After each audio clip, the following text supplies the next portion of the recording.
Alam mo ba ang sakit ng mawala ng anak? Nadagdagan pa yun ang mapatayin mo rin ang asawa at anak ko. Kaya ipag-iiganti ko sila! Parang humalo siya sa mga alaga ko. Kasi parang nadagdagan mga baboy ko na nandito sa kulungang to. Ibig sabihin ay maraming aswang dito sa lugar ninyo, Chamilinda. Kwentong Takip Silim. Uy, meron po tayong bagong channel at sana ay masuportahan po ninyo. Hosted by yours truly, Jupiter Torres. Survivor. Survivor True Stories. True to life survivor stories. I-click nyo lang sa description. Abangan ko po kayo doon ha. Hanggang sa susunod, paalam! Bago natin simulan ng kwento, please like and share the video at huwag na din kalimutang mag-subscribe. Bawat bagay daw na nangyayari sa buhay ng isang tao ay nakaguhit na sa kanyang palad mula pa lamang sa kanyang pagsilang. Kaya hindi ako magtataka kung bakit nangyari sa akin ang mga bagay na naranasan ko. Ito ang mga pangungusap na palaging sinasabi ni Tio Aldo sa tuwing kami ay nagkikita at nagkakakwentuhan. Naging interesado ako sa buhay ni Tio Aldo. Kaya naman tuwing ikikwento niya sa akin ang mga naging karanasan niya, ay palagi akong excited na marinig yun. Ako nga pala si James, hindi ko tunay na pangalan, at ang mga kwentong karanasan ni Tio Aldo ang isishare ko sa inyo ngayon. Si Tio Aldo ay lumaki sa piling ng kanyang Lolo Fredo at Lola Silina. Si Lolo Fredo na nasa edad 50 anyos na ay isang albularyo. Si Lola Silina naman ay edad 49 anyos na at si Tio Aldo ay nasa edad 20 anyos na ng mga panahong ito. Kasama siya ni na Lolo Fredo at Lola Silina ngayon sakay ng barko, biyaheng Cebu.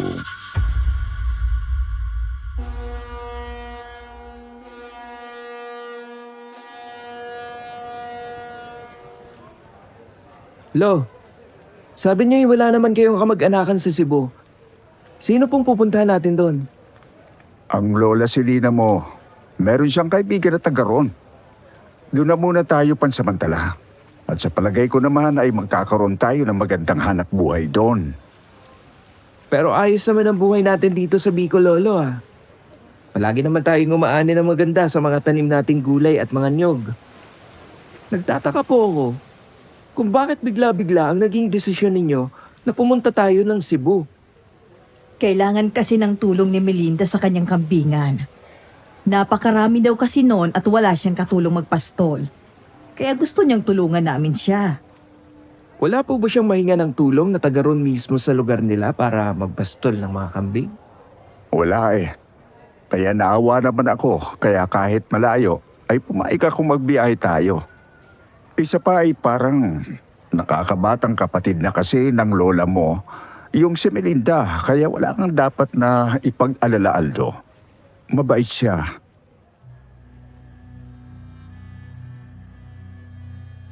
Napabuntong hininga na lang si Tio Aldo. Hindi kasi siya kumbinsido sa mga sinasabi ni na Lolo Fredo at Lola Silina. Nakikita kasi ni Tio Aldo ang mga makahulugang tinginan sa isa't isa ni na Lolo Fredo at Lola Silina. At matapos nga ang halos isang araw at isang gabing paglalayag ng barko sa dagat, ay nakarating na sila sa pier sa Cebu. Nang makababa sila ng barko ay mayroong mga bus terminal malapit doon biyaheng Bourbon, kaya doon sila sumakay. Maraming oras din ang naubos bago sila nakarating sa bayan ng Bourbon at sa isang liblib na baryo doon nakatira si Aling Melinda. Ate Silina, mabuti naman at nakarating kayo ng maayos dito sa aking lugar. Kanina ko pa nga kayo inaantay eh. Tuloy kayo, tuloy. Medyo mahaba talaga naging biyahe namin. Talaga palang liblib na itong baryo niyo. Pero napakaraming nakatira dito. Oo, marami nang nakatira dito. Karamihan ng mga tao dito ay ang pag-aalaga ng hayop at pagsasaka ang ikinabubuhay. Teka, bago tayo magkwentuhan kumain na muna tayo. Alam kong nagutom na kayo sa biyahe. Kuya Fredo, nasaan na ba yung binatang kasama nyo? Ha? Si Aldo ba? Teka, nasaan nga ba ang batang yun? Kanina ay katabi ko lang eh. Baka lumabas. Tingnan mo nga sa labas ang apo mo, Fredo. Lumabas nga ng bahay si Lolo Fredo at kaagad nitong hinanap sa paligid si Tio Aldo. Kinabahan si Lolo Fredo nang hindi makita sa harapan ng bahay si Tio Aldo, kaya naman umikot siya sa gawing likuran ng bahay at doon nga nito nakita si Tio Aldo habang natutuwang pinapanood ang dalawang kambing na lalaki habang nag-aaway ang mga iyon. Nandito ka lang pala. Akala ko ay kung saan ka na nagpunta. Bigla kang nawala sa loob. Pasensya na po, Lolo Fredo. Nainip kasi ako kaya namasyal ako sa paligid. At napansin ko nga ang napakaraming kambing na nandito. Natutuwa ako dahil ang tatapang ng mga barakong kambing. Tingnan ninyo, gamit ang mga ulo at sungay ay nagpapalakasan sila. Oo, para din kasi silang mga tao na kapag mayroon silang gusto, kapag walang nagpapaubaya, ginagamit ang lakas para makuha ang gusto. Lolo Fredo, Hmm. palagay ko'y mawiwili ako sa lugar na ito. Alam niyo naman na pet lover din ako. Mabuti naman na gustuhan mo kaagad ang lugar na ito, Apo. Opo, Lolo. Akala ko'y maiinip ako rito. Hindi po pala. Kasi maraming alagang hayop si Aling Melinda. Kya Melinda. Yun ang itatawag mo sa akin simula ngayon, Aldo. Hindi lang yan ang aking alaga. Meron ding baboy at manok. At ang pinaka-nakakatuwang alaga ko ay ang alaga kong ibo na si Martinez. Nandyan po pala kayo? Sige po, Tia Melinda. Talaga po? May alaga kayong ibon na nagsasalita? Oo, sila yung mga ibo na ang tawag dito ay Martinez. Natuturuan silang magsalita. Lalo na kung bago pa lang sila mag-aral lumipad at ikaw na ang nag-aalaga sa kanya. Talaga po? Nasaan po siya ngayon? Nandyan lang yan sa paligid. Hindi yan lumalayo dito. Nakadapo lang siya sa isa sa mga punong nakapaligid dito. Kaagad na iginala ni Tio Aldo sa paligid ang kanyang paningin. Tumingala siya sa mga punong malapit lang sa kanila. Pero hindi niya nakita ang ibon na sinasabi ni Aling Melinda.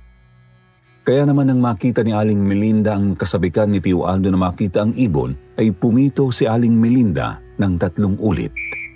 At di nga nagtagal, may isang ibon na kulay itim na sinlaki ng kalapati ang lumipad palapit sa kanila. May batik na puting balahibo ang magkabilang pakpak niyon. Nang malapit na sa kanilang Martinez ay iniangat ni Aling Melinda ang isang kamay, kaya doon dumapo ang ibon. Kaya naman tuwang-tuwa si Tio Aldo. Meron tayong mga bisita. Tinatanong kung ano daw pangalan mo. Tun-tun! Tun-tun! Nakakapagsalita nga siya. Ang galing naman po.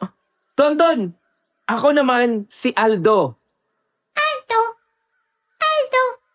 Wow! Kaya niyang sabihin ang pangalan ko? Tun-tun! Pantay! Tun-tun! Pantay! Talaga po ba, Tia Melinda? Si Tonton ang bantay ninyo sa bakuran ninyo? Oo, Aldo. Matalino ang mga ibong kagaya nila. Sige na, pumasok na tayo sa loob para kumain. Naghihintay na doon si Ate Selena. Para maging kaibigan mo itong si Tonton, mamaya tuturuan kita ng gagawin mo. Napangiti ng matamis si Tio Aldo, tapos ay nilingon pa niyang muli ang ibon nang muli iyong lumipad at dumapo sa ibabaw ng puno. Narinig pa ni Tio Aldo na paulit-ulit pa na binabanggit ng ibon ang kanyang pangalan na parabang tinatandaan iyon. Nang makapasok na sila sa loob ng bahay ay napansin kaagad ni Lola Silina ang kakaibang sigla ni Tio Aldo. Kaya naman natuwa si Lola Silina. Aldo apo, parang bigla kang naging masaya. Meron bang nangyaring maganda? Nako Lola, eto po palang si Chamilinda ay pet lover din na kagaya ko. Natutuwa ako sa kanyang mga alaga lalo na po doon kay Tonton. Tonton. Sino naman si Tonton? Aba, edi yung alaga kong ibon na kung tawagin dito ay Martinez. Nakakapagsalita sila. Natuturuan ng mga ganong klase ng ibon. Oo nga po Lola. Ilang ulit nga na sinabi ng ibon ang pangalan ko eh. Nakakatuwa siya. Akala ko itim na kalapati lang siya. Hindi pala siya ordinaryong ibon lang. Sa palagay ko po, ay mawiwili ako rito. Mabuti naman kung gano'n na po. Akala ko kanina hindi mo magugustuhan dito. Nag-alala ako nang mawala ka. Pasensya na po kayo, Lola Fredo, kung nag-alala kayo kanina. Kilalan niyo naman ako, di ba? Kapag dumating ako sa ibang lugar, iniikot ko agad at kinakabisado ang lugar. Tinitingnan ko kung ano-ano bang meron sa lugar na yon. At ngayon, ay alam ko na kung bakit tayo nandito. Kailangan nga ni Chamilinda lang katulong sa pag-aalaga sa mga hayop sa lugar na to. Napakarami nila eh. Lalo na ng mga kambing. Tama ka, Aldo. Sa edad kong ito ay hindi ko nakakayanin ang mag-isa na alagaan sila sa pastulan sa bundok. Minsan kasi ay merong mga mababangis na hayop gubat ang sumasalakay sa mga kambing.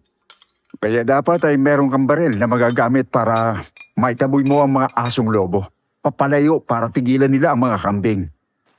Meron naman akong rifle dito. Marami ding bala. Mabuti naman kung ganon. Magagamit natin yung panlaban sa mga salot na sumasalakay sa mga kambing. Ganon po ba? Mula po ngayon ay may makakatulong na po kayo, Tia Melinda, sa pagpapastol ng mga kambing. Hindi ko papayagan na mayroon pang kambing na mabibiktima ang mambabangis ng mga lobo na yon. Napangiti si Tia Melinda sa sinabing iyon ni Tio Aldo kaya naman ipinagpatuloy na nila ang masayang pagkain ng salo-salo. At makatapos nga na kumain sila ay muling lumabas ng bahay si Tio Aldo at naglakad-lakad ulit sa paligid. Nakita niya na marami ding baboy ang nakakulong sa 4 na kulungan na nasa likuran din ng bahay ni Tia Melinda. Malapit sa tabi ng bakod ang kulungan ng baboy at sa kabilang bakod naman ay mayroong mga bahay na nakatayo. Nakita ni Tio Aldo na sa pagkakataong yun ay nagkakasayahan at nagiinuman din ang mga nasa kabilang bakod.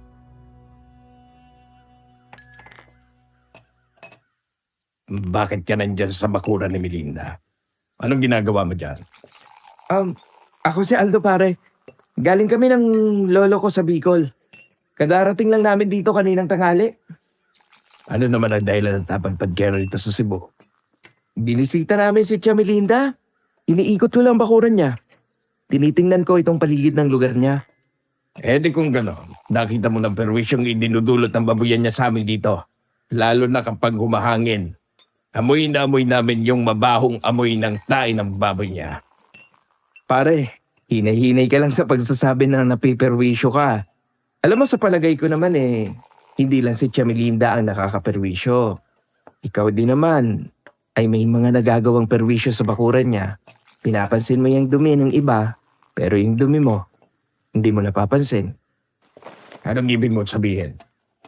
Tingnan mo yan. Yung banyo mo. Sa palagay ko ay puno na ang deposito kaya nag-uumapaw na. Nandito na sa kanal ni Tia Melinda yung mga tae ninyo eh. Ngayon sabihin mo sa akin, alin ang mas mabaho? Tae ng baboy o tae mo? Aba pare, ang angas mo ah. Kadarating mo lang dito kung umasta ka para ka kung sino. Hindi ako maangas pare. Sinasabi ko lang yung totoo. Panay ang reklamo mong nakakaperwisyo yung babuyan. Pero yung ginagawa mo, hindi mo alam. Nang marinig ng mga kainuman ni Dolfo na umiinit na ang pagtatalaw nila ni Tio Aldo ay lumapit na ang mga ito. May dala pa nga na bote ang isa sa mga lalaking lumapit sa kanila pero hindi man lang natinag sa pagkakatayo si Tio Aldo dahil mula sa pagkabata ay talagang matapang na siya at sanay sa pakikipag-away, lalo na kapag siya ay nasa katwiran. Alam mo bang ginagawa namin dito sa mga mayayabang na dumadayo rito? Nilulumpo namin. Hindi ko gusto makipag-away lalo na nga at magiging magkapit-bahay tayo. Pero kung pipilitin mo ko, lalaban ako. Dahil kahit saan ako makarating, dala ko ang bayag ko. Mukhang may ikakasa ka nga. Sige nga, subukan natin. Tumalon sa bakod si Dolfo at ang dalawang lalaking kainuman niya para makapasok sa bakuran ni Tia Melinda. Pero paglapit pa lang nito kay Tio Aldo ay kaagad na itong sinipa ni Tio Aldo. Kaagad na sapul sa mukha si Dolfo. Nang lumapit ang dalawang lalaki na kapwa lasing na din at sumuntok ay kaagad na inilagan ni Tio Aldo at nang makabuelo si Tio Aldo ay magkakasunod na suntok ang ginawa niya sa mga mukha at katawan ng dalawang lalaki na kapwa bumagsak sa kanal ng kung saan naroon ang mga tae na galing sa umaapaw na deposito ng banyo ni Dolfo. Oh, akala ko ba ay magaling ka? Halika, tumayo ka! Ginagalit mo talaga ako ah! Humanda ka sa akin ngayon! Dundurugin kita! Puro ka daldal. Kulang ka naman sa gawa. Nang tumayo si Dolfo ay muli silang nagkaharap ni Tio Aldo. Muling naggirian na parang mga sasabunging manok. Makikita sa kanilang mga mukha ang galit pero hindi mababasa sa kanilang mga mata kung ano ang pinaplano ng bawat isa.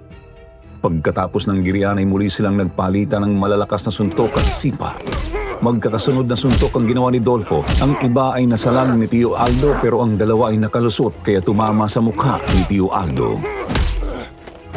Bumagsak siya pero kaagad na tumayo. Nang muling sumugod si Dolfo ay inunahan na ito ni Tio Aldo.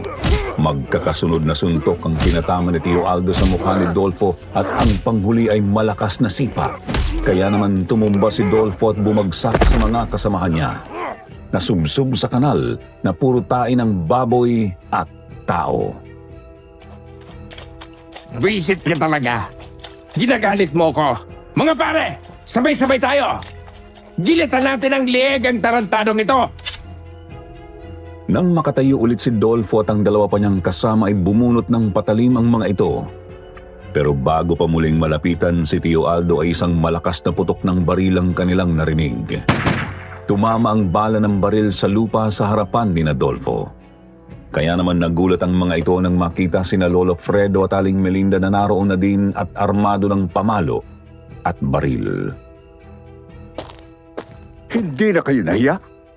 Tatlo na kayo laban sa isa? Hahawak pa kayo ng patalim? Kung pasabugin ko kaya ang bao ng ulo ninyo, ha? Tatang, relax ka lang. Nagkakatawaan lang naman kami.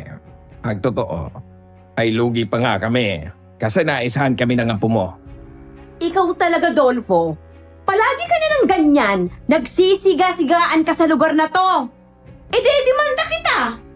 Trespassing kayo at pinagtangkain nyo ang buhay ng pamangkin ko. Pasensya ka na, Melinda. Hindi lang kami nagkaintindihan eh. Tsaka magkapit-bahay naman tayo. Ganito rin ang ginawa mo sa una kong tauhan na dapat sana ay makakasama ko dito. Binugbog nyo, kaya sa takot umalis na lang. Kaya hindi ko na ito mapapalampas pa. Sa barangay na lang tayo mag-usap. Sige, ikaw ang bahala kung yan ang gusto mo. Ikaw lalaki, hindi pa tayo tapos. Tatandaan kong ginawa mong ito. Sige na, umalis ka na. Ang baho mo. Inis na umalis sina Dolfo at ang dalawa pang lalaki. Nandidiri sila sa kanilang mga sarili kasi nga ay naligo sila ng tae. Nagkatawa na naman sina Tio Aldo, Lolo Fredo at Tia Melinda nang makaalis na sina Dolfo. Tia Melinda, sabi niyo kanina ginulpi nila yung makakasama ninyo sana dito na magbabantay ng mga alaga ninyo. Oo, dalawa na sa mga tauhan ko ang sinita nila nang makitang nandito sa bakuran ko. Tapos ay sinaktan nila at binantaan kaya umalis na lang ang mga yon. Mabuti ngayon at sila naman ang nagulpi. Pero ano ang dahilan? Bakit ginagawa nila yon? Dahil sa inggit, Kuya Fredo. Dati kasi ay marami din silang alagang kambing dyan. Yang si Dolfo at ang asawa niya ang ginawang tagapag-alaga ng amo nila. Yung may-ari ng bakura na yan. Pero araw-araw ay may mga namamatay silang alaga at hindi yun maipaliwanag ni Dolfo. Sabi nila ay sinasalakay daw ng lobo. Kaya nang maubos ay hindi na ulit bumili ng kambing ang amo nila. Mula din noon ay hindi na dyan nagpunta yung amo nila. Kung ganon, dapat lang na i-report mo sila sa barangay para maipablatter. Mahirap naman kung pababayaan na lang natin sila ng ganyan. Tama si Fredo, para hindi na nila ulitin ang ginawa nila ngayon. Mukhang may pagka-traitor pa naman ang Dolfo na yon. Sige, yun ang gagawin natin bukas.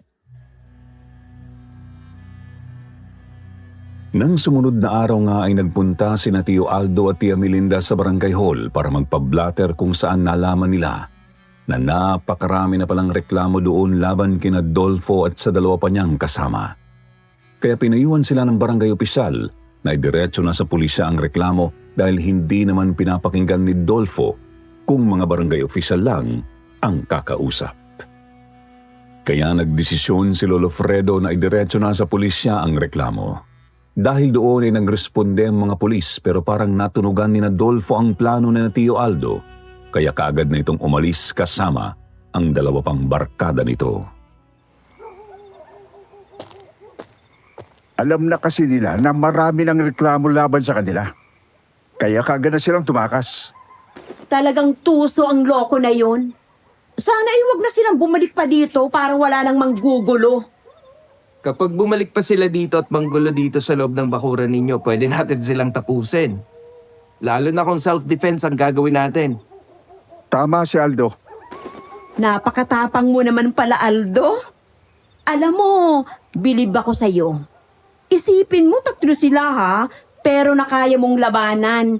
Binugbog mo silang 3 at bonus pa yung naligo sa tae ng baboy. Amoy na amoy ko yung baho nila. Kapag nasa katwiran po ako, ipaglalaban ko talaga. Akala siguro ng mga loko na yon ay matutulad ako dun sa mga una ninyong tauhan na kinuha rito. Nagkakamali sila. Pero hindi ka pa din pwedeng maging kampante, Aldo. Alam mo naman ang mga taong traitor. Gagawa at gagawa yan ng paraan para makapaghiganti. Kaya palagi mong tatandaan ang mga bagay na itinuro ko sa'yo. Opo, Lolo. Mula sa aking pagkabata ay sinanay niyo akong makipaglaban. Maraming ulit na rin tayong nasoong sa panganib at nalampasan natin yon. Lahat po ng tinuro ninyo, hindi ko nakakalimutan. Kasama na doon ang pagiging sigurista sa laban. Nang mga sumunod na araw ay nagawa na din ni Tio Aldo na tawagin ang ibon na si Tonton.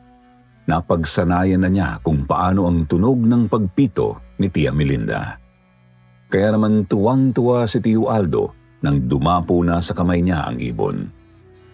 Sa kabilang palad naman niya ay naroon ang mga butil ng munggo. Nang ilahad niya ang kanyang palad, kaagad na lumipat doon ang ibon at tinuka ang mga butil ng munggo na naroon. Magpapastol tayo ng kambing sa kabukiran, Tonton. Samahan mo ko, ha? Aldo! Oo, mabuti naman at natatandaan mo ang pangalan ko. Magiging mabuti tayong magkaibigan. Nakahanda ka na ba, Aldo? Sasamahan na kita kung saan ko ipapastol ang mga kambing. Opo, sasama din daw si Tonton sa akin. Oo, palagi siyang sumasama sa akin sa pagpapastol ko ng mga kambing. Siya kasi ang unang nakakakita kung merong sasalakay sa mga kambing kasi nga ay nakakalipad siya. Oo nga po. Dalhin mo itong itak at baril para meron kang magagamit pantaboy ng asong gubat kung sakaling may sumalakay sa mga kambing. Oo nga po, Lolo. Kagaya ng sinabi ni Lolo Fredo ay nagdala nga ng baril at itak si Tio Aldo. Si Tia Melinda naman ay may dala ring itak at mahabang tungkod na kahoy na siya naming ginagamit panggugaw sa mga ahas sa makakapal na damuhan. Nang buksan ni Tia Melinda ang pintuan ng koral ng mga kambing ay pumito ito ng 3 ulit Tapos ay hinarap at kinausap ang mga kambing na parabang mga tao. Ang mga kambing naman ay pumila at humarap kay Tia Melinda. Nangunguna ang mga malalaking kambing na mga barako. Sa pangalawang pila ay naroon naman ang mga inahin na kambing na mayroon pang maliliit na anak. Oh! Pupunta na tayo ngayon sa pastulan! Pumila kayo ng maayos, ha? Huwag kayong maging pasaway! Yung mga anak nyo, baka kung saan-saan na naman makarating, ha? Maliwanag ba? Ang galing niyo po, Tia Melinda. Para din silang mga tao na nangiintindihan kayo. Bata pa lang kasi ang mga yan ay sinasanay ko na. Kasi nga wala akong katulong mag-alaga. Sa dami nila, dapat ay mapasunod ko kaagad sa isang utos ko lang. Kaya sinanay ko sila na kapag narinig na akong sumisipol, ay susunod na sila sa gusto kong mangyari. Nang muling sumipol si Tia Melinda ay nagsimula ng lumabas ng kural ang mga kambing. Kung ano yung pila nila at pagkakasunod-sunod ay ganoon din hanggang sa makalabas na lahat ng kulungan. Tuloy-tuloy na pumunta sa kabukiran kung saan naroon ang malawak na lugar kung saan mayroong malulusog na mga damo. Kaya gustong-gusto doon ng mga kambing. Mayroon ding malalaking puno ng mangga doon na mayroong bunga.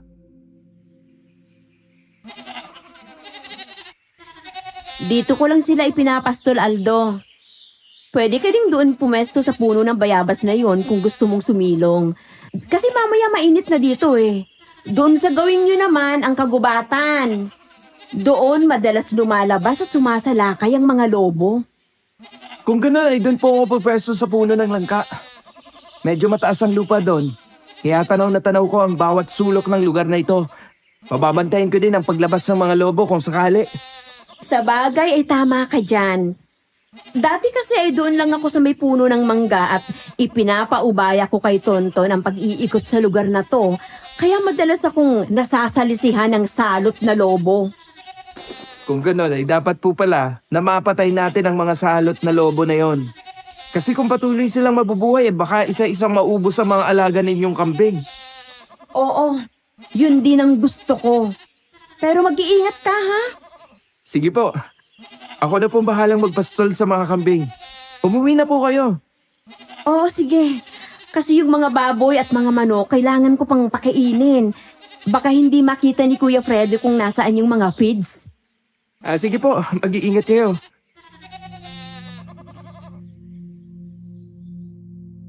Nang makaalis na si Tia Melinda ay nilagay na ni Tio Aldo ang largabista sa ibabaw ng baril. Tapos ay itinuon ni Tio Aldo ang hawak na rifle sa isang kambing na nasa malayo. Inasinta niya ito. Sinipat na mabuti. Kitang-kita niya ang kambing tapos ay itinutok sa pinakamalayong kambing na naroon sa pastulan. Inasinta din yon. Malinaw din niya iyong natatanaw dahil sa largabistang nakalagay sa ibabaw ng baril. Tapos ay naupo siya sa tabi ng puno habang pinagmamasdan ang mga kambing na naroon. Nang mangalay siya sa kakaupo ay nahiga siya habang pinagmamasdan ang puno ng langka na mayroon ng mga bunga. Napakislot niyang makitang dumapo doon ang ibong si Tonton. Lobo! Aldo! Aldo! Lobo! Lobo! Lobo ba ang sinabi mo, Tonton?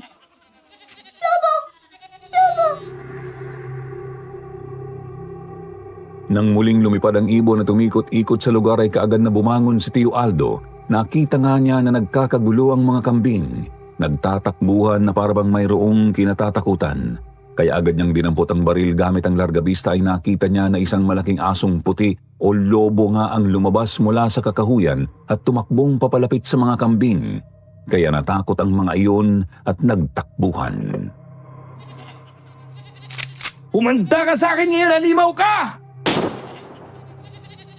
Natanaw ni Tio Aldo ang lobo kaya naman kaagad niyang pinaputukan pero sa bilis niyong tumakbo ay hindi tinamaan ni Tio Aldo. Nang muli niyang sipatin ang largabista nakita niya na naabutan na ng lobo ang isa sa mga kambing. Nakagat na sa lieg ang kambing kaya naman muli niyang pinaputukan ang lobo at sa pagkakataong ito ay nasapul ito sa tiyan. Nabitiwan ng lobo ang kambing kaya naman muling pinaputukan ni Tio Aldo at tinamaan sa paa.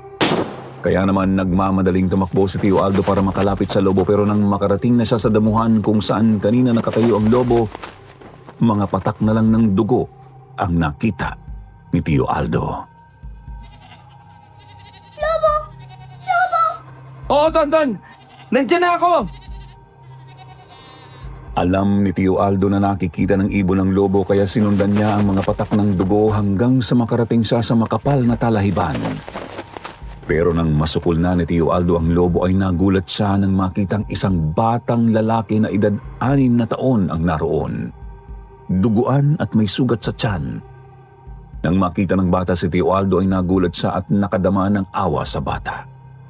Pero dahil nakita ng bata na nagulat din si Tio Aldo ay biglang tumayo ang bata. Kinalmot sa mukha si Tio Aldo tapos ay tumakbo ulit papalayo. Nakita ni Tio Aldo na naging lobo ulit ang bata kaya natiyak niya na hindi ordinaryong lobo ang umuubos sa alagang kambing ni Tia Melinda, kung hindi isang aswang. Nanlulumo si Tio Aldo na binalikan ng sugatang kambing kung saan nakita niyang wasak ang lalamunan yun. Binuhat iyon ni Tio Aldo at dinala sa puno ng langka. Umalis naman ang ibong si Tonton. 1 oras lang dumating na doon sina Lolo Fredo at Tia Melinda. Aldo, may sugat ka sa mukha. Anong nangyari? Sumalakay ba ulit ang lobo? Opo, Tia Melinda. Pasensya na po. Hindi ko nailigtas ang isang alaga natin. Ginawa ko ang lahat pero tuso ang lobo. Palibhasa ay hindi siya ordinaryong lobo gaya ng iniisip natin. Anong ibig mong sabihin, Aldo? Nabaril ko po sa tiyan at paa yung lobo na kumagat dyan sa kambing. Nang lalapitan ko na, ay tumakbo pa din yon. Kaya hinabol ko. Sinundan ko yung mga patak ng dugo at nang masukol ko siya, para tapusin sana ay naggulat ako. Kasi naging batang lalaki. Nawala ang konsentrasyon ko na naigangawa ko. Naging pabaya ako kaya dinamba niya ako at nakalmot. Pasalamat na lang ako at hindi niya ako sinagpang sa liig. Kung ganon, ay aswang pala ang umuubos sa mga alaga mong kambing, Melinda. Marahil, ayun din ang umuubos sa mga alagang kambing dati ni Dolfo. Pero kung bata lang ang nakasagupa ni Aldo, ibig sabihin, meron pang magulang yun o kapatid na mas matanda sa kanya at tiyak na mas mabangis. At kung napuruhan mo yun, malamang na mamatay yun kasi ibinabad ko sa laso ng lahat ng mga bala ng baril ko. Kawawa naman siya. Kung alam ko lang isa lamang siyang bata, sana ay hinuli ko siya ng buhay. Baka ngayon ay buhay pa siya at handang magbago. Huwag mong sisihin ang sarili mo kasi hindi mo naman alam kung ganun pala siya. Ang paghahanda natin, ang pagganti ng sinumang kaanak niya. Siguradong galit na galit ang mga yon. Lalo na kung nakauwi ang batang yon. Nakapagsumbong bago malagutan ang hininga. Napabuntong hininga na lang si Tio Aldo matapos ay binaling sa kambing na naroon ng atensyon. Paano nga ay nakikita niyang nag-aagaw buhay na rin ang kambing. Malaki ang naging sugat niyon sa leeg. At parang tao na kinausap ni Tio Aldo ang kambing. Huwag ka na umiyak. Naitabla na kita. Alam mong sa mga oras na ito, ay pareho na kayo ng kalagayan ng aswang na gumawa niyan sa'yo. Umuwi na tayo para magamot yung sugat mo. Baka ma-infection pa yan. Ayos lang po ako. Mababaw lang naman ang sugat sa mukha ko. Lolo Fredo, nagtataka lang ako. Anong klaseng aswang ang may kakayahang sumalakay kahit tirik na tirik ang araw? Ang mga aswang na may lahing gabunan, naiba sila sa lahat ng mga aswang. Araw man o gabi, ay magagawa nilang sumalakay basta gugustuhin nila. Ang mga gabunan ay maraming kakayahan, lalo na ang mga malalaking gabunan. Humahaba ang kanilang mga balahibo. Itim na itim. Humahaba ang mga kuko at nagkakaroon ng mga pangil. Hugis tao din sila, kagaya ng batang yon. Isa siyang gabunan. Pero kulay puti ang balahibo niya, Lolo Fredo. Kaya iisipin ng sino mang makakakita na isa siyang ordinaryong lobo. Kagaya ng aking sinabi, maraming kakayahan ang mga gabunan. Isa na riyan ang gayahin ang anyo ng sino mang nilalang na gusto nilang gayahin upang malansin niya ang kanilang mga biktima o kalaban. Mahirap palang kalaban ng mga gabunan. Kailangan talaga ng dobling pag-iingat. Matapos ay sumipol ng 3 ulit si Tia Melinda. Kaya naman ang mga kambing na naroon na narinig ang malakas na pagsipol ni Tia Melinda ay kaagad na iniangat ang mga ulo. Tumigil sa pagkain ng damo. Nang itaas ni Tia Melinda ang kanang kamay at ituro ang daan pabalik sa kanilang bahay, ay nagsimula na ang mga kambing na maglakad. Pumila at tinungo ang daan na itinuro ni Tia Melinda para makauwi na. Oh! Uuwi na tayong lahat! Yung mga kasama nyo! Yung mga anak nyo, tingnan yung mabuti! Baka may maiwanan dito, kawawa naman! Alam nyo na siguro ang nangyari sa isa nyong kasamahan! Nakagat ng aswang, kaya wala na siya ngayon! Sige na! Lumakad na kayo pa uwi! Tayo na, buhatin mo na ang kambing na yan. Sabahin na natin pag-isipan kung anong gagawin dyan. Opo, Lolo. Si Tia Melinda na lang siguro magdesisyon kung ano gagawin dito. Kapag nakakagat ng lobo at namamatay, inililibing ko. Lalo na yan. Nasa katawan na niyan ang kamandag ng aswang. Kaya ilibing na lang din natin. Tama po kayo. Ilibing na lang natin ang kawawang kambing na ito.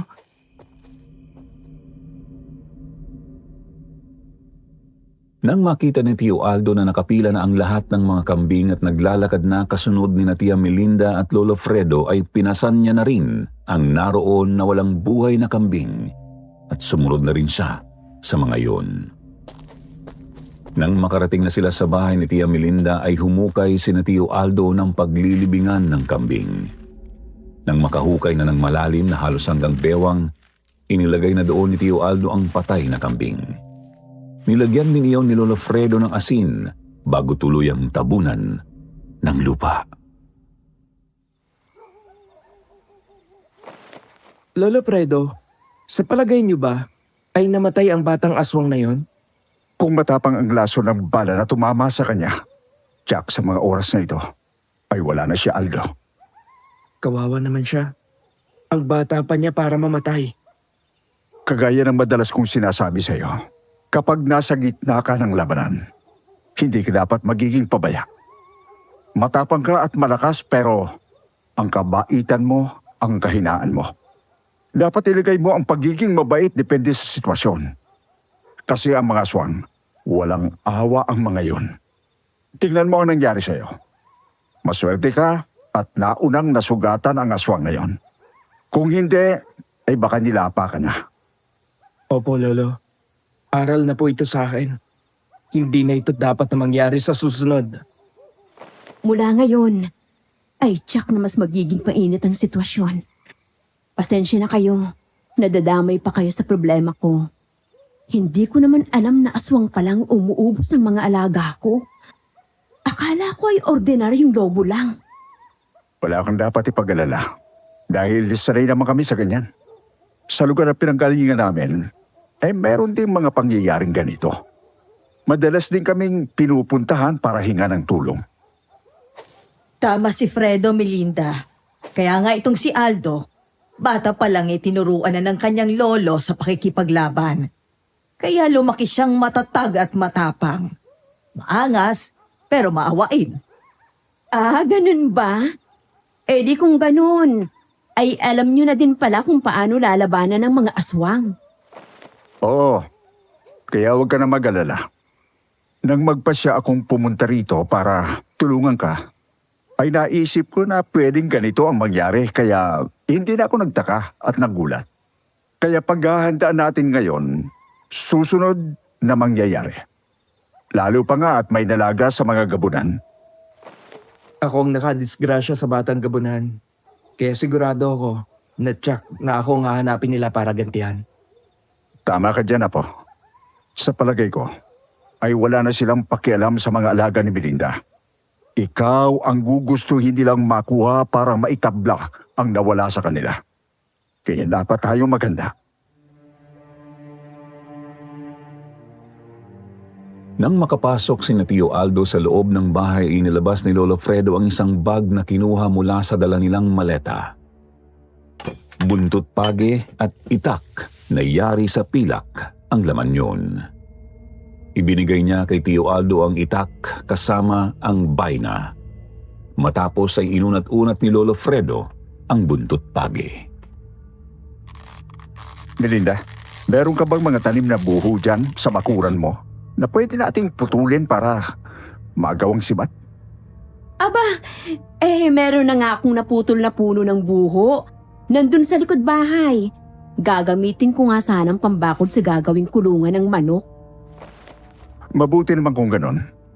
Aldo, gumawa ka ng kahit mga 5 pirasong sibat o may higit pa doon. Alam mo na kung ano ang gagawin at kung saan ipwepesto. Sige po, Lolo. Tia Melinda, pahiram nga po ulit ng itak ninyo. Oh, eto ang itak, Aldo. Yung mga buho nandun lang sa likod bahay, nakasandal sa puno ng akasya. Sige po. Ako na pong bahala. Hahanapin ko na lang doon. Nang makita ni Tio Aldo ang itak kay Tia Melinda ay lumabas na siya ng bahay. Upunta na sana siya sa likuran ng bahay nang mapatingin siya sa tarangkahan ng bakod ni Tia Melinda. Nakita ni Tio Aldo na mayroong babaeng nakatayo roon at nakatingin sa kanya. Saglit na natigilan si Tio Aldo at nakipagtitigan sa babae. Pero di nang tagal, nakita niya na ngumiti ang babae. Miss, may paglilingkod ba ako sa'yo? Aldo, pamangkin ko yan, si Luningning.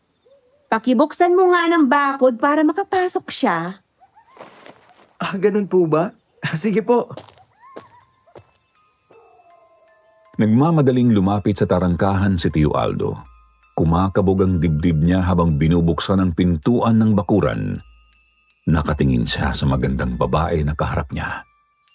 Matapos niyang buksan ang tarangkahan ay pumasok na si Luningning, pero bago tuluyang makalapit kay Tia Melinda, ay muling milingon si Tio Aldo at ngumiti ng matamis. Kaya naman, lalong dumagundong ang dibdib ni Tio Aldo. Napalunok habang nakatingin kay Luningning. Nang makapasok na sa loob ng bahay ni Tia Melinda, si Luningning ay nagtungo naman si Tio Aldo sa likod bahay. Nang makita niya na nakatayo sa tabi ng puno ang mga putol na buho ay kumuha siya ng mga iyon at pinatulis ang dulong bahagi para maging sibat. Gumawa si Tio Aldo ng maraming sibat. Matapos ay ikinalat niya sa paligid ng bahay ang mga sibat na buho. Isinandal sa mga puno ang ilan at ang iba naman ay inilagay niya sa paligid ng bahay. Tapos ay dinala niya ang 2 piraso ng pumasok sa loob ng bahay. Lolo Fredo, nagawa ko na pong iniutos ninyo sa akin. Naikalat ko na rin po sa lahat ng sulok ng bakuran ni Tia Melinda. Mabuti naman kung gano'n na po. Sige na, magpahinga ka na muna. Sige po, Lolo. Siya nga po pala. Nakita niyo po ba yung bisita ni Tia Melinda? Yung pamangkin ba niya? Naandun sila sa kusina. Nagluluto ng hapunan natin. Sige po, Lolo. Puntahan ko na lang sila doon. Parang nasasabik na kinakabahan si Tio Aldo habang naglalakad patungo sa kusina. Paano nga ay gusto niyang muling makita si Luningning. Nang makarating sa pintuan ng kusina ay marahang hinawi ni Tio Aldo ang kurtina. Bahagyang sumilip kung saan ay si Luningning ang una niyang nasulyapan. Nakita niya ang matatamis na ngiti sa mga labi ni Luningning. Kaya naman lalong lumakas ang kabog ng dibdib niya tapos ay marahan siyang pumasok sa kusina. Nandyan ka na pala, Aldo. Halika at ipapakilala kita sa pamangkin ko na si Luningning. Opo, nakita ko na siya kanina. Hindi nga lang kami nagkakilala kasi mayroon akong ginawa. Opo. Akala ko nga hindi niya ako pagbubuksan kanina eh. Ang tagal akong tiningnan eh. Pasensya ka na, Luningning. Para kasi ako natulala nang makita ka eh. Ang ganda mo kasi. Nako, Lola Selina, may pagkabulero pala tong apo nyo. Para tuloy akong nakaramdam ng hiya. Eh nako, hindi naman yun bola. Totoo naman ang sinasabi ni Aldo. Maganda ka talaga. Eh, saan pa ba yan magmamana kung hindi sa tiyahing maganda? Ah, siya nga pala, Aldo. Nandito si Luningning para tumulong sa atin. Kagaya niyo rin siya na minsan ang nakainkwentro ng aswang. Talaga po, Melinda? Ibig sabihin po pala, ay palaban ka rin, Luningning. Oo, Aldo. Galit na galit ako sa mga yan. Kasi nga, silang dahilan kaya maaga akong naulila. Napatay nilang aking ama ng isang gabi sa lakayin ng aswang ang mga alaga naming baboy. Malungkot din palang buhay mo. Pareho pala tayo ng pinagdaanan. Eh pwede naman kayong maging masaya ngayong nagkita na kayo. Eh baka naman pwedeng madaliin na natin ang panahon. Kung magkakagustuhan kayo, eh dapat magkaroon agad kayo ng anak. Para bago man lang kami mamatay ni Melinda, ay makita ng apo sa tuhod. Lola Selina naman. Akala mo naman ganun lang kadali ang lahat. Hindi pa ako nagsisimula eh. Abay, huwag ka na kasing pabagal-bagal pa. Kasunod nyon ay nagkatawanan na sila.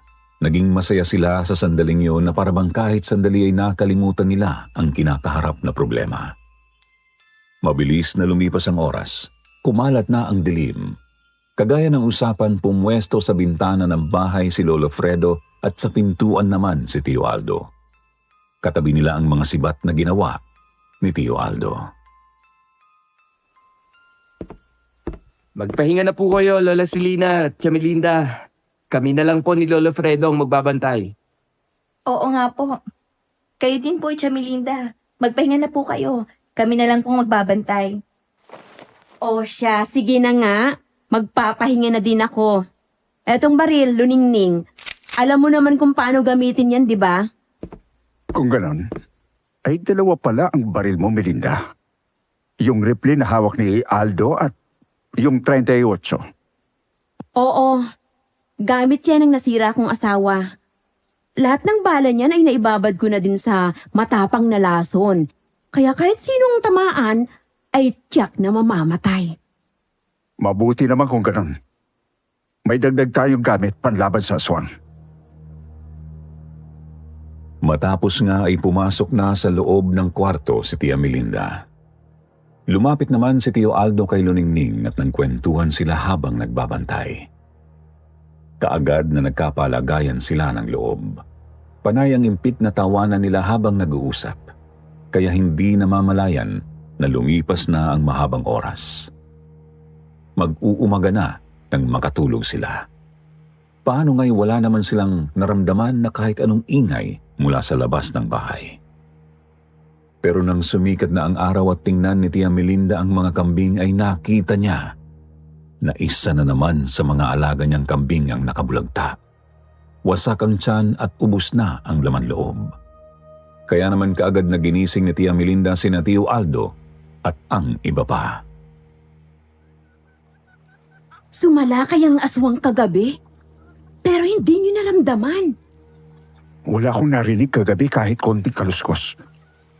Hindi rin nagligalig ang mga alaga mong kambing. Kaya hindi ko inaasahan na may sumalakay palang aswang. Oo nga po, mag-uumaga na nang makatulog kaming Luningning. Kaya inaasahan namin na hindi sumalakay ang mga aswang kagabi. Matalino ang mga aswang, Fredo. Aldo. Alam yata nila ang bawat galaw natin. Kaya maingat din silang sumasalakay.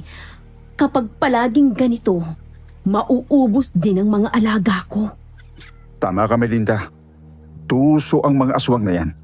Kaya kailangan nating umisip ng ibang paraan para masukol sila. Sa palagay mo ba, ang kaugnayan sa Batang Gabunan? Hindi ko alam, Aldo. Kasi kung kamag-anak ng Batang Gabunan ang sumalakay kagabi, tsak na ikaw ang pipiliting kunin ng mga yon. Kung ganon, ay iba nga siguro yon. Ibig sabihin ay maraming aswang dito sa lugar ninyo, Melinda. Kaya pala naubos din dati ang mga alagang kambing ni Nadolfo. Mga aswang nga ang bumibiktima. Dahil sa pangyayaring yon ay hindi na ipinastol ni na Tio Aldo ang mga kambing. Sinaluningning na Tio Aldo na lang ang pumunta sa bukirin para gumapas ng mga damo. 2 sako ang dala nila. Kumuha sila ng damo sa bukirin para may makain ang mga kambing. Pero habang kumukuha sila ng damo sa bukid ay may kakaibang naramdaman sina Tio Aldo at Luningning. Parang mayroong nakatingin sa kanila na nagtatago sa matataas na talahiban. Nang mapalingon sila doon ay mayroon namang tumalon sa gawing likuran nila, pero sa bilis kumilos nyo na hindi nila malaman at matiyak kung ano yun. Luningning! Halika dito sa tabi ko! Talikuran tayo! Huwag tayo maghihiwalay!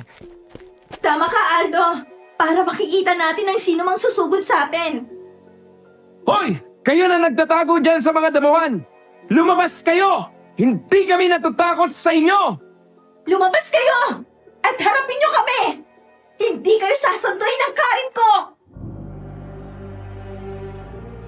Di nagtagal ay mabilis na kumilos ang mga nasa paligid nila. Tumalon patungo sa kabilang bahagi ng talahiban. Ang isa naman ay lumipat ng pwesto mula sa kabila at pumunta sa kabila upang lituhin sina Tio Aldo at Luningning. Kaya natiyak ni na Tio Aldo na 2 ang aswang na nasa paligid nila. Nasaan yung gabunan ang mga yon? Isa ang tumalon ng malakas at bumagsak sa harapan ni Tio Aldo. Nahawakan kaagad nyon ang kamay ni Tio Aldo na may hawak sa karit kaya naman nagulat si Tio Aldo. Nakipagbuno sa gabunan. Nang makita naman ni Luningning na kalaban na ni Tio Aldo ang gabunan ay kaagad itong lumapit para tumulong sana kay Tio Aldo pero hinarang ito ng isang babaeng gabunan. Mag-iingat ka, Luningning! Mabangis ang gabunan! Oo, Aldo. Ikaw din. Hoy! Gabunan na pangit! Huwag mong sasaktan niyang si Luningning! Mamahalin ko pa yan! Wow! Ang sweet naman! Buong tapang nga na hinarap ni Luningning ang isang gabunan. Sa tuwing lalapit ang gabunan ay iwinawasiwas ni Luningning ang hawak niyang karit. Kaya naman nang matamaan ni Luningning ang gabunan ay napaatras yun. Umangil iyon sa galit. Nang makabuela naman si Tio Aldo ay nabunod niya mula sa bayna ang itak na pilak na nakasabit sa bewang niya. Naisaksak niya sa kalabang gabunan. Kaya naman napaatras ang gabunan. Sinamantala iyon ni Tio Aldo. Magkakasunod na taga ng karit at itak na pilak ang ginawa niya hanggang sa mapatay niya ang gabunan. Nang lingunin niya si Luningning ay nagtaka siya kasing naglaho sa talahiban si Luningning at ang kalaban na gabunan. Kaya naman kaagad niyang hinanap ang dalawa hanggang sa makita niya si Luningning. Pero sa pagkakataong ito ay kambal na si Luningning. Ginaya ng gabunan ang anyo nito. Tulungan mo ako. Tapusin natin ang aswang na to para makauwi na tayo. Nagugutom ng mga alaga nating kambing. Ako ang tulungan mo. Ako ang totoong Luningning. Isang impostor ang isang to. Siyang patayin mo, Aldo. Ikaw ang impostor. Palibhasa'y patay ng kasama mong gabunan, kaya ngayon ay gusto mo kaming linlangin para magkasakitan kami ni Aldo. Hindi ka magtatagumpay. Teka lang! Nalilito ako kung sino sa inyo ang totoong Luningning at totoong gabunan. Magkasama tayo buong magdamag. Marami tayong napag-usapan. Natatandaan mong ikinwento ko sa'yo kagabi? Marami akong kwento sa'yo, Aldo. Dapat sa ganitong pagkakataon, maging matalino ka. Dapat alam mo ang susunod na gagawin. Palagi mong iisipin na dapat ay palagi kang manalo sa labanan. Gawin ang lahat ng nalalaman para magtagumpay. Ayoko magkamali. Tutal naman, sabi mo, gusto mong makagante sa kanila. Kaya gawin mo na yung sabi mo sa akin kahapon. Oo nga. Bakit ba ngayon ko lang naisip? Mula sa bewang ay bumurot ng baril ang isang Luningning. Isang kalibre 38 na ibinigay ni Tia Melinda. Kaagad na pinaputukan ang katabing Luningning, bagay na ikinagulat niyon. Bago pa makailag ay 3 bala na ang tumama sa tagiliran at isa sa dibdib. Duguan niyong bumagsak. Agaw buhay na yon na magpalit ng anyo bilang isang gabunan. Kaya naman nakahinga na maluwag si Tio Aldo. Kinabahan ako sa iyo, Luningning. Buti na alala ko yung dala mong baril. Sinabi mo kagabi na gustong gusto mong gamitin yan. Laban sa gabunan. Oo nga eh. Natataranta na din kasi ako kanina. Kasi iniisip ko baka magkamali ka. Mabuti na lang. Ipinaalala mo na may dala pala akong baril na may laso ng bala. Salamat, Aldo, ha? Napangiti si Tio Aldo matapos ay marahan niyang nilapitan si Luningning. Niyakap niya ng mahigpit at puno ng pagmamahal. Hindi naman tumanggi si Luningning. Yumakap din kay Tio Aldo. Napapikit ito at dinama ang mainit na yakap ni Tio Aldo. Pero di nagtagal, bahagyang dumilat. Aldo, ano yung matigas? Tumatama sa bewang ko. Anong matigas ang sinasabi mo? Ang tigas ng ano mo eh. Tumatama sa puson ko na nakatapat. Ano ba yun? Lumayo ka nga ng bahagya na makita kung ano yun. Ha? Eto palang puluhan ng ita ko. Tumatama sa bewang at puson mo. Oo nga. Akala ko kung ano na yung matigas na yun eh. Nagkatawanan sina Tio Aldo at Luningning, tapos ay napansin nila na naging abo na ang bangkay ng mga gabunan na kanilang napatay. Nang umihip ang malakas na hangin ay tinangay ang mga abo niyon. Kaya naman matapos na kumuha sila ng mga damo at mapuno ang 2 sako ay pinasan na iyon ni Tio Aldo at nang makarating na sila sa kural ng mga kambing, ibinuhos doon ni Tio Aldo ang mga damo. Parang tuwang-tuwa naman ang mga kambing na dinumog ang mga damong naroon. Palibhasa ay gutom na gutom ang mga ito. Kaya naman natutuwa si Tio Aldo na pinanood ang mga kambing habang kumakain at habang si Luningning naman ay pumasok na sa loob ng bahay. Ilang sandali pa ay nagpunta din sa koral ng mga kambing si Lolo Fredo. Totoo ba ang sinasabi ni Luningning? Meron kayong nakalabang mga gabunan sa talahiban? Opo, Lolo Fredo. Isang babae at isang lalaki. Sa palagay ko po, ayun na ang mga magulang ng batang gabunan na nadisgrasya ko. Kung ganun, ay wala na pala tayong dapat ipag-alala. Tapos na ang problema ni Melinda. Oo nga po, Lolo. Pero teka po, Lolo Fredo. Kapag tapos na ba ang problema ni Tia Melinda, ay uuwi na tayo sa atin? Oo, Apo. Pwede na natin siyang iwanan dito kung tapos na ang problema niya. Ganun po ba? Sayang naman po. Kasi nawiwili na ako rito. Dahil ba kay Luningning? Sa tingin ko ay umiibig ka na sa kanya, Apo ko. Opo, Lolo Fredo. Siya ang una kong pag-ibig. Sobrang saya naming dalawa kanina. Kahit napalaban kami sa mga aswang. Sa bagay, ay may edad na din si Tia Melinda mo. Hindi na niya kakayanin magpasol ng kambing mag-isa. Kakailanganin niya pa nga ang tulong mo. Pwede ka namang magpaiwan dito. Oo nga po, Lolo. Kaya sana'y dumito na lang muna tayo. Hindi kumibo si Lolo Fredo, kaya naman napabuntong hininga na lang si Tio Aldo. Nang gabing yon, matutulog na sana sila nang marinig ni Tio Aldo na humuhuni ang ibong Martinez na alaga ni Tia Melinda. Kung saan paulit-ulit na sinabi ng ibon na mayroong tao sa paligid ng bahay ni Tia Melinda. Kaya naman kaagad na sumilip si Tio Aldo sa bintana ng bahagya niyang buksan yun. May naaninag nga siyang tao sa labas. Tumakbo patungo sa kural ng mga kambing. May tao po sa paligid. Hindi ko tiyak kung aswang o magnanakaw ng kambing.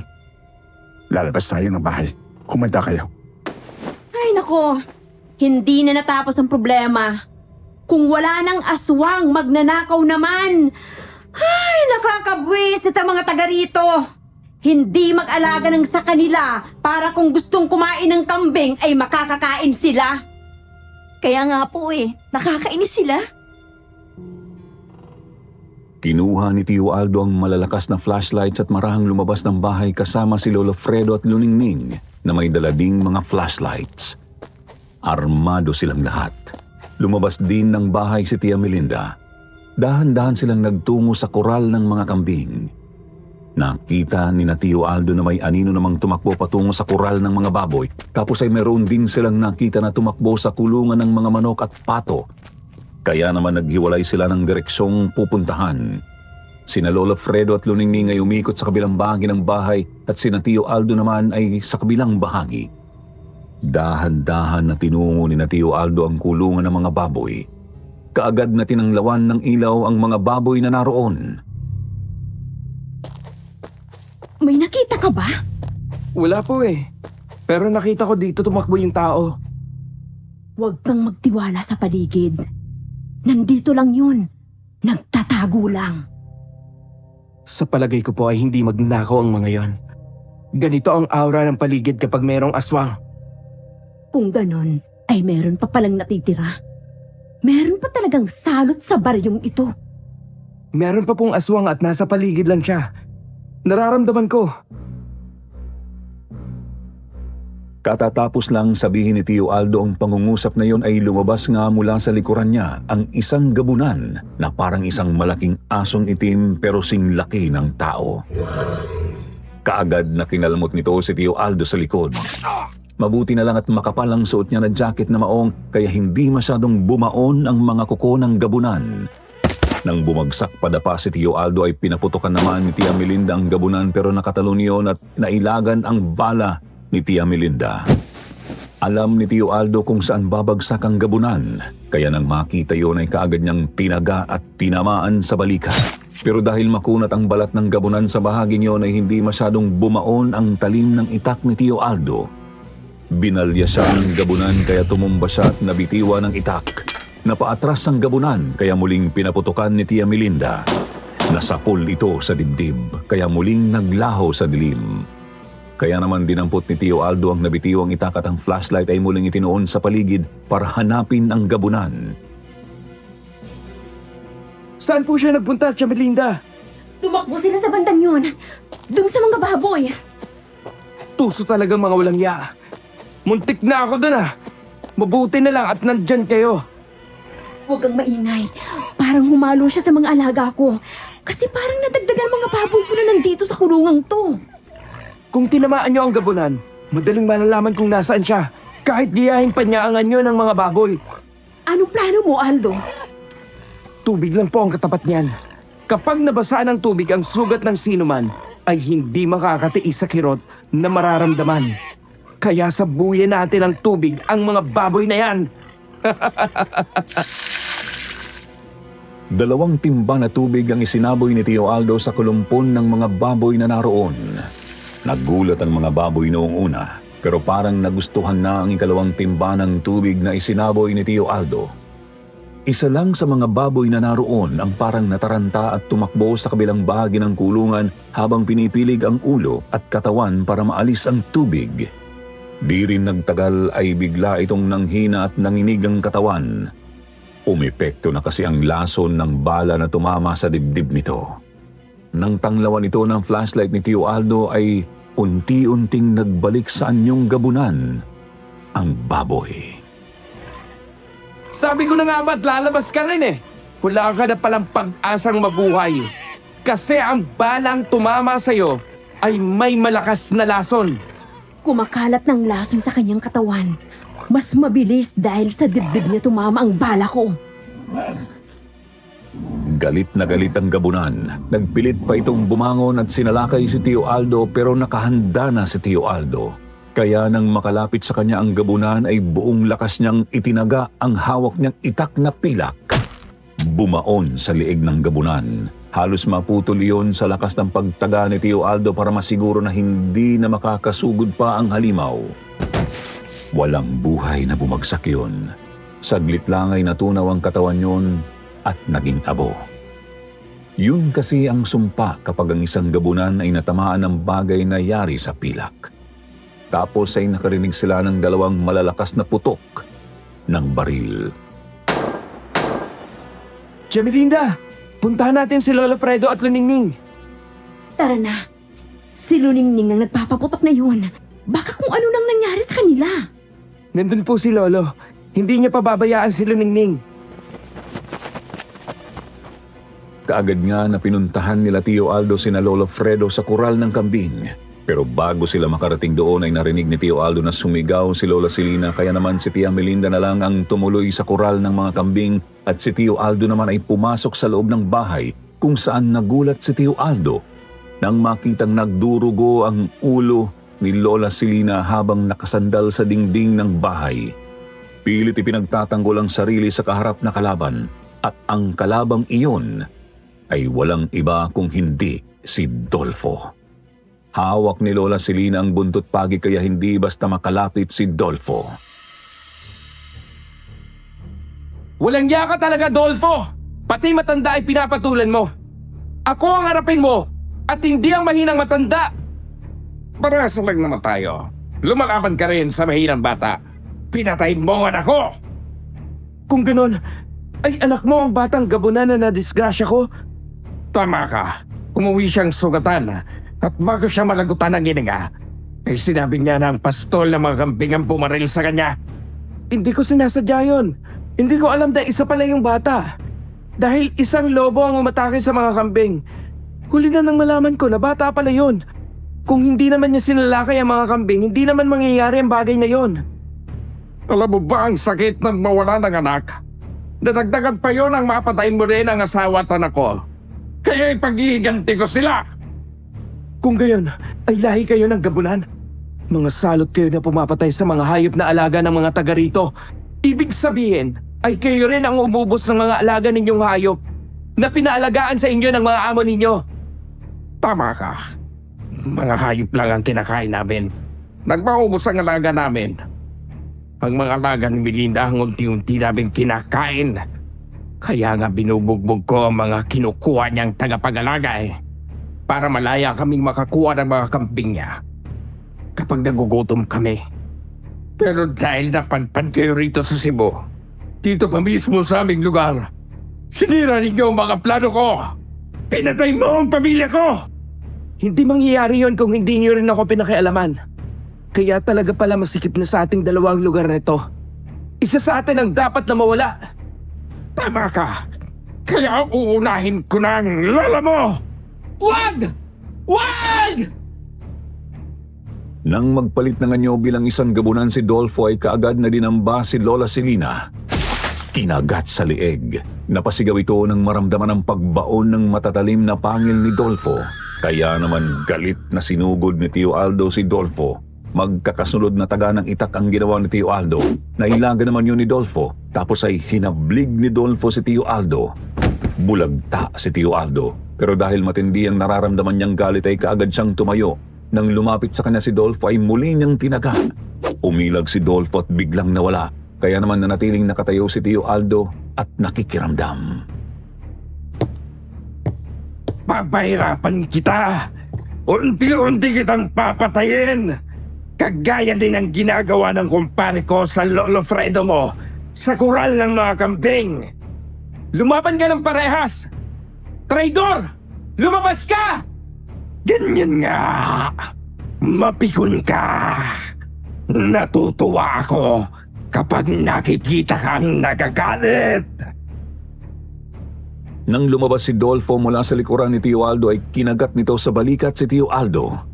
Pero dahil mayroong suot na jacket na maong ay hindi gaanong bumaon ang pangil.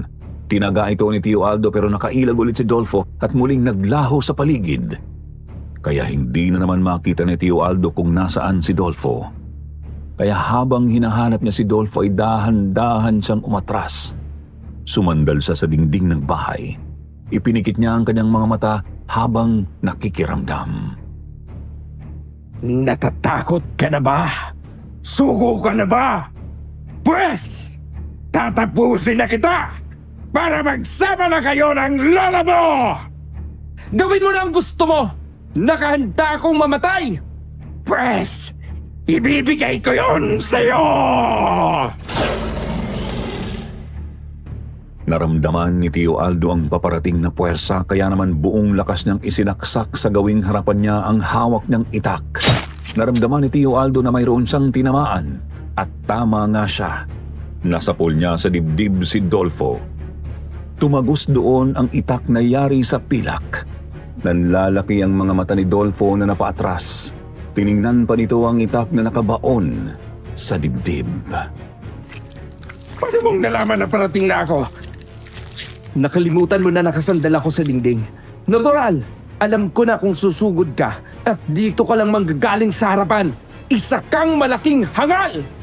Nasaan mo ko? Nang malagutan ng hininga si Dolfo ay naging abo ang katawan yon, kagaya ng ibang gabunan. Napaiyak si Tio Aldo nang lapitan ng wala na ring buhay na si Lola Silina. Tapos ay muli siyang nakarinig ng putok ng baril kaya lumabas siya ng bahay kung saan nakita niya na may sugat sa braso si Lolo Fredo. Nalaman din niya na mayroon pang isang aswang na natitira. Lolo, may sugat kayo? Huwag kang mag-alala. Ayos lang ako. Nasaan ang Lola Silina mo? Patawad po. Pero wala na si Lola Silina. Subalit dapat ay ko ang gabunan na pumatay sa kanya. Ang walang hiyang si Dolfo. Anong sabi mo? Wala na ang Lola Silina mo. Ang kasalanan ko. Naisahan nila tayo. Lumabas tayong lahat at walang naiwan doon na kasama ang Lola. Ngayon ay narito pa sa koral ng camping ang isa pang aswang. Ako na po ang haharap sa kanya. Mag-ingat ka. Matalino ang mga gabunan na yan. Nakihalo na siya sa mga kambing. Napakarami nila. Kaya mahirap siyang makilala. Tia Melinda, samahan niyo po ako. Kayo ang higit na nakakakilala sa mga kambing ninyo. Kaya alam ko na madali nating makikita ang aswang kahit dumalo pa siya sa mga kambing. Anong plano mo, Aldo? Gamitin ninyo ang pagsipol ninyo. Tanging ang mga alaga nila ang nakakaintindi noon. Sila lang ang makakasunod sa inyo. Kapag hindi nakasunod, iisa lang ang ibig sabihin nun. Tama ka nga. Bakit ba hindi ko naisip yan kanina? Siguro nga, ay dahil nakita ko na sugatan ng lolo mo.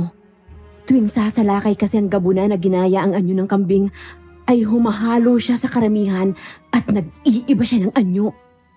Mag-iingat ka, Aldo. Nilapitan nga ni na Tia Melinda at Tio Aldo ang grupo ng mga kambing na naroon. Sumipol si Tia Melinda, kaya naman naalerto ang mga kambing na naroon. Lahat napatingin kay Tia Melinda. Nang muling sumipol si Tia Melinda ay biglang naupo ang mga kambing. Isa roon ang naiwang nakatayo na hindi naintindihan ang utos ni Tia Melinda.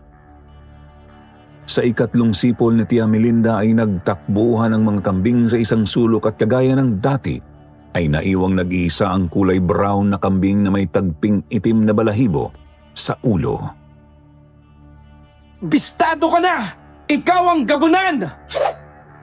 Ibinato ni Tio Aldo ang itak sa kambing na nasa harapan niya. Tumama iyon sa kambing. Bumao ng itak sa katawan yun at di nga nagtagal ay nagbalik iyon sa pagiging gabunan. Kaya naman sa galit ni Lolo Fredo ay kinuhang baril kay Tia Melinda at paulit-ulit na pinaputukan ng gabunan hanggang sa mawalan iyon ng buhay at maging abo. Patakbo namang lumapit si Luningning kay Tio Aldo at yumakap. Matapos nyon, pumasok sila sa loob ng bahay. Nang ibabaw ang lungkot at pagluha ng mga sandaling yon dahil sa pagpanaw ni Lola Silina. Niyakap ito ng mahigpit ni Lolo Fredo. Ganoon din si Tia Melinda. Panay ang sambit ng patawad na parabang sinisisi niya ang kanyang sarili sa pagkamatay ni Lola Silina. Huwag niyo na pong sisihin ang sarili ninyo. Wala pong may kagustuhan sa mga nangyari. Siguro po, ay ito talaga ang nakalaang kapalaran para kay Lola Silina.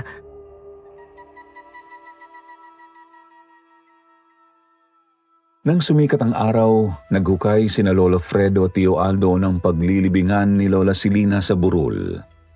Sina Tia Melinda at Luningning naman ay binihisan ng maayos si Lola Silina at matapos ang mahabang oras, inilagay na nila sa malalim na hukay si Lola Silina at tinabunan na iyon. Pero nag-iwan ng pangako si Tio Aldo na hindi siya titigil hanggang mayroong aswang na nabubuhay. Dahil ang mga kagaya nila ay hindi dapat na patuloy na mabuhay. Walang puwang sa mundong ibabaw. Kaya guys, sana ay patuloy niyo akong samahan dahil sa susunod na episode ay ikikwento ko sa inyo kung paano nag-cruise ang landas ni na Tio Aldo at ang makulit niyang kaibigan na si Edgar.